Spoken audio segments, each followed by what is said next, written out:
I've always been an admirer of Jake Paul. You know, I have to admire his accomplishments. You know, growing up on Nickelodeon as an actor, a child star, and having a dream, a vision of. While watching it, I felt disgusted at Jake Paul for putting this together, knowing that Tyson was 58 years old. See, I'm a fighter myself, and I once tried coming back at 48 years old, and my body just shut down. In a highly anticipated boxing match, Jake Paul just defeated Mike Tyson. However, Oscar de la Hoya recently made a bombshell revelation that sent shockwaves through the boxing world. You have to watch this one through to the very end because it's entirely unexpected. In terms of commercial establishments that paid to show the fight, so Jake Paul, Mike Tyson, new record holders. And with that, we'll open it up for questions.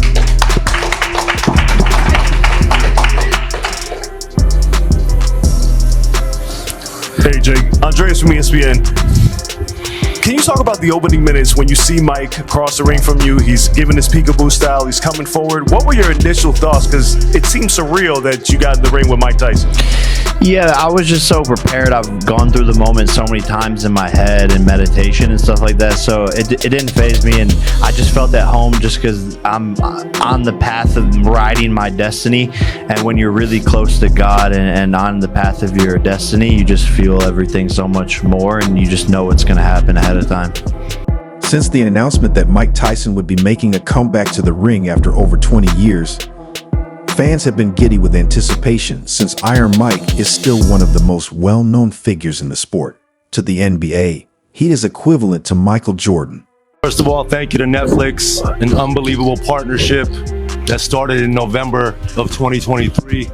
We had a vision on what could be the biggest fight in history, and on Tuesday, with our partners at Netflix, we'll come out with the results of what tonight looked like. We had a gate of over $18.1 million, a record for the state of Texas, double what Canelo did when he fought here the last time post-pandemic when demand for tickets was much higher, and it is the highest gate in boxing history in the US outside of Las Vegas.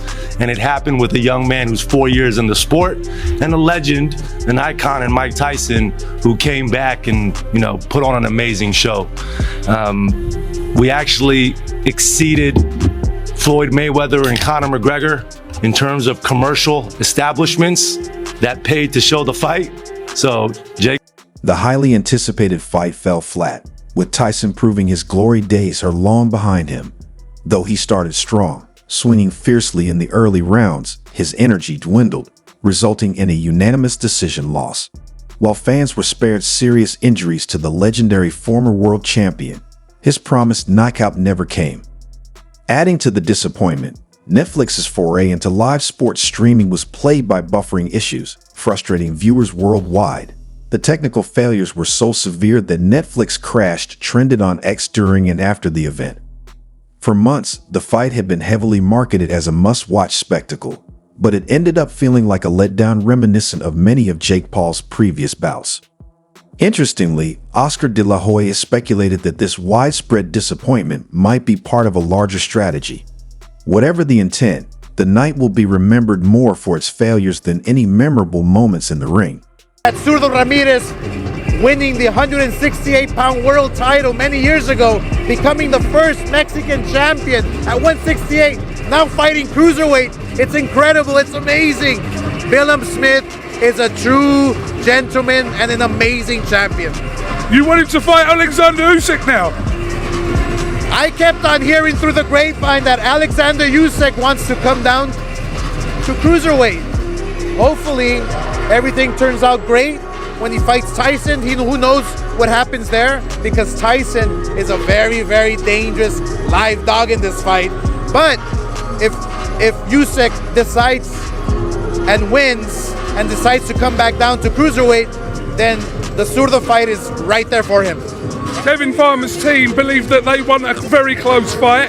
How did you score that, Oscar? I had it 1 point up for William. He had the relentless style. He kept throwing punches.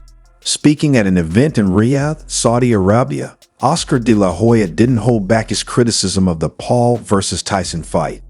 "I actually watched it, and I felt disgusted," he said when asked for his thoughts. De la Hoya blasted Jake Paul for choosing to fight a retired legend instead of someone closer to his age, labeling the match as unfair. He didn't stop there. The Golden Boy proposed a worthy challenger for Paul, Gilberto Zurdo Ramirez, who recently claimed the WBL Cruiserweight title with a unanimous decision victory over Bam Smith. De La Hoya believes Ramirez would be a proper test for Paul's skills in the ring. Adding fuel to the controversy, De La Hoya accused the fight of being rigged, claiming there were moments during the bout that seemed staged. "There were fighting sequences that didn't add up," he remarked, leaving fans and critics alike questioning the legitimacy of the spectacle. What did you think of the fight? That wasn't a good one. It wasn't a good one. Yeah. Overall, how'd you just see how Jake fought, how Mike fought? Well, you can tell something was wrong with the Tyson leg, so he couldn't. His balance was off. Oh, that's crazy. You noticed that? I just talked to his trainer, and he told me that exact thing. His balance was off. His balance was off. Yeah. Yep. Wow. You know, overall, like, how do you see Jake growing from this, and who do you want to see him fight against now?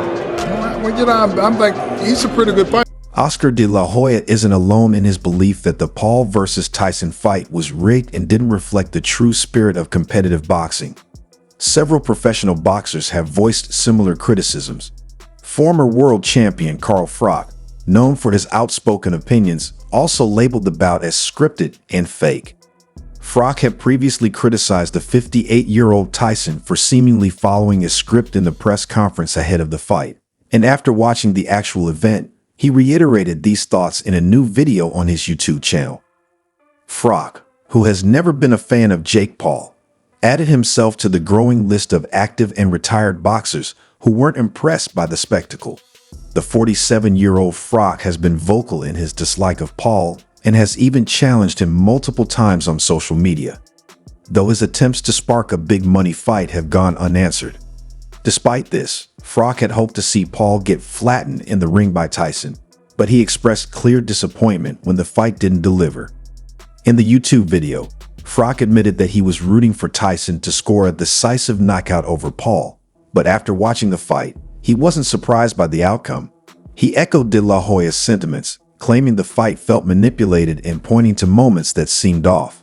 Both Froch and De La Hoya's critiques highlight the widespread skepticism surrounding the legitimacy of the fight and its place in boxing.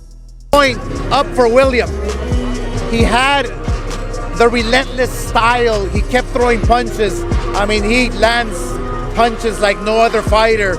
Tevin Farmer is a great fighter. He told me after the fight, look, I want to come back and fight for you. Absolutely. Tevin Farmer will be champion one day. Oscar, let me ask you your opinion about last night. Did you stay up to watch Mike Tyson and Jake Paul? I actually did. I actually watched it, and I felt, while watching it, I felt disgusted at Jake Paul for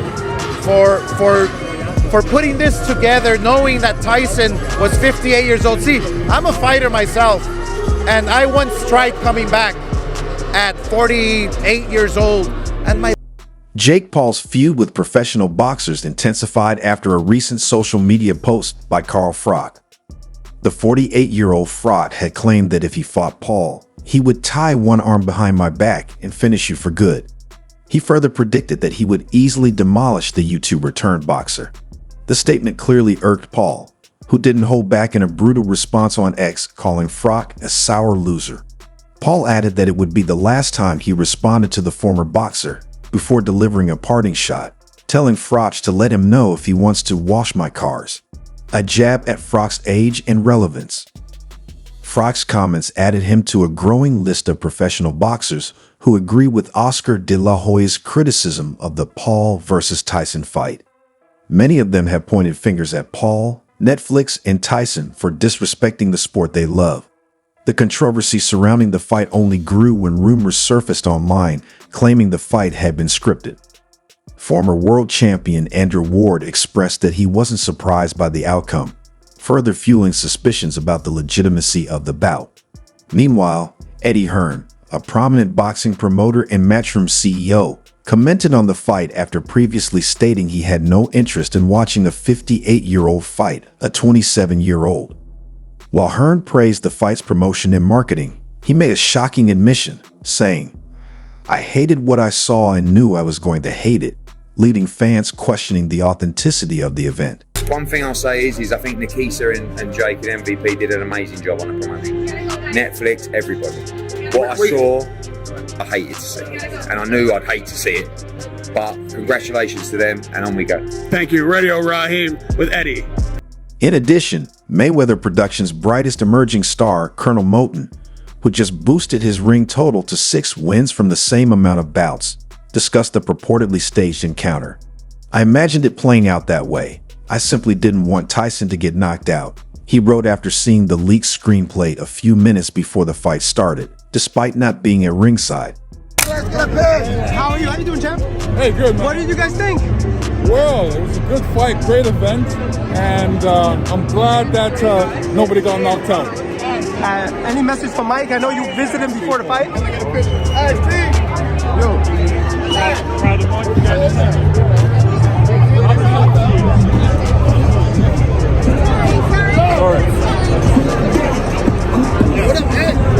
What do you think? What did you? Even the fans are now engaged. Some are questioning if Tyson's inability to defeat Paul and his need to lose were requirements for him to be eligible to receive $20 million in prize money, since they believe the event was rigged to benefit the YouTuber. Mike stated, "Whoops, I got to stop, or I won't get paid," in response to a message made on previously Twitter. Many comments claiming that it was scripted were posted by Rigged, Pattis II. I concur and add that it appeared like Mike held back the entire altercation as Jake composed the screenplay.